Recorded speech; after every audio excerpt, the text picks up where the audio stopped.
The diner clock ticked past midnight, and the smell of coffee and fried bacon floated in the air.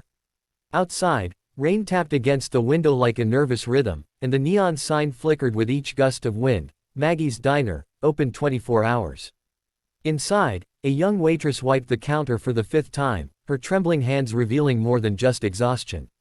Her name was Emily, and tonight was her 3rd shift since moving to this small town, trying to rebuild a life that had fallen apart too many times before. She had come here with nothing but a duffel bag, a worn-out resume, and the quiet hope that maybe this time, things would be different. But small towns have their shadows too, and tonight, they sat in the corner booth. 3 men, local troublemakers with beer-soaked breath and ugly laughter, had been watching her for hours. The leader, a heavy-set man with a scar down his cheek, leaned back in his seat and yelled across the room, "Hey, sweetheart.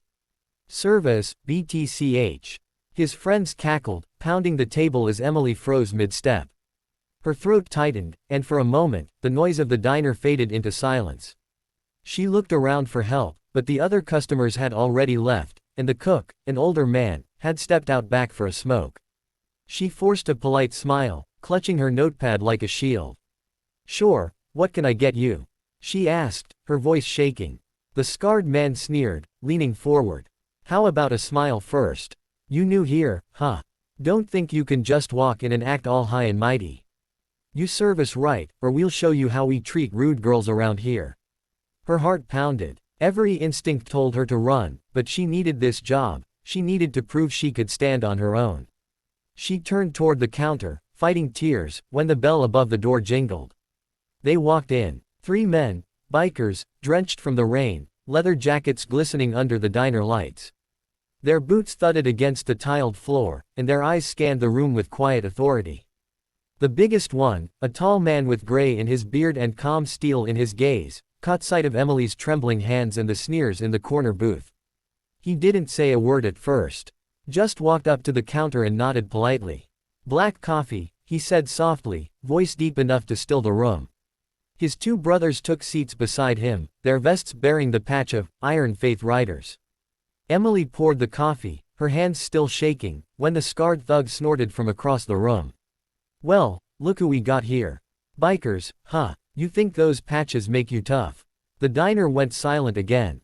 One of the bikers, young, muscular, with tattoos down his arms, turned his head slowly, eyes narrowing. But it was the older one who stood up, his voice low and controlled. "You got a problem, friend." The thug laughed, loud and ugly. "Yeah, I got a problem. That girl was supposed to serve us, not you outsiders." He slammed his fist on the table, making Emily jump. The biker took a step closer. "She did serve you," he said. "You just forgot your manners." The tension crackled like lightning. The scarred man rose from his seat, chest puffed out, but before he could move closer, the biker's hand landed on his shoulder, not hard, but firm enough to stop him cold. His eyes, cold and sharp, met the thug's. "Sit down, eat your food, or leave." The man hesitated, looking into those eyes and realizing this wasn't someone to test. Something in the biker's calm broke him.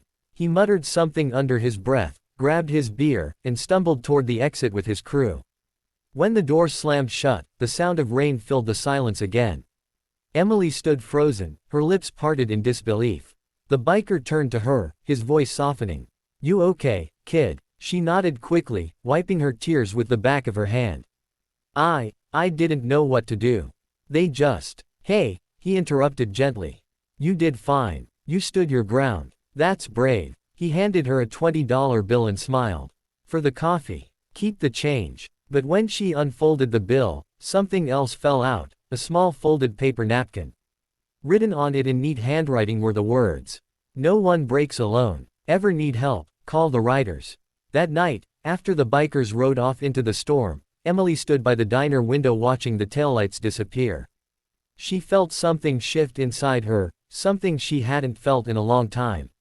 Safety, respect, hope. The next evening, she came to work early. The cook greeted her with a nod, and even the regulars seemed friendlier.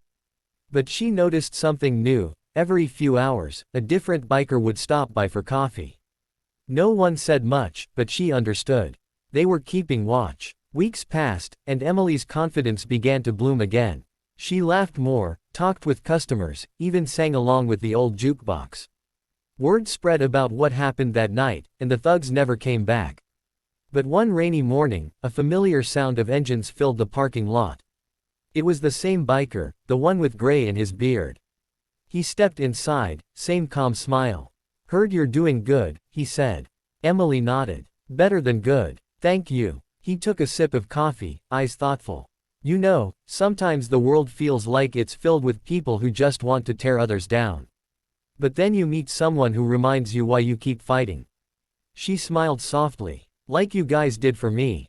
He chuckled. "Nah, you fought first. We just reminded you you're not alone." When he left, he turned back one last time. "Keep that light, kid. The world needs more people who don't give up."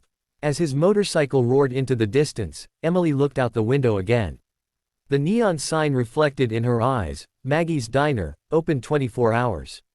But now, it meant more. It meant open hearts, open chances. That night, as the rain returned, she whispered to herself, "I'm not running anymore." And somewhere out there, the Iron Faith riders rode on, guardians of the broken, protectors of the quiet, and proof that sometimes the strongest people are the ones who simply show up when others turn away.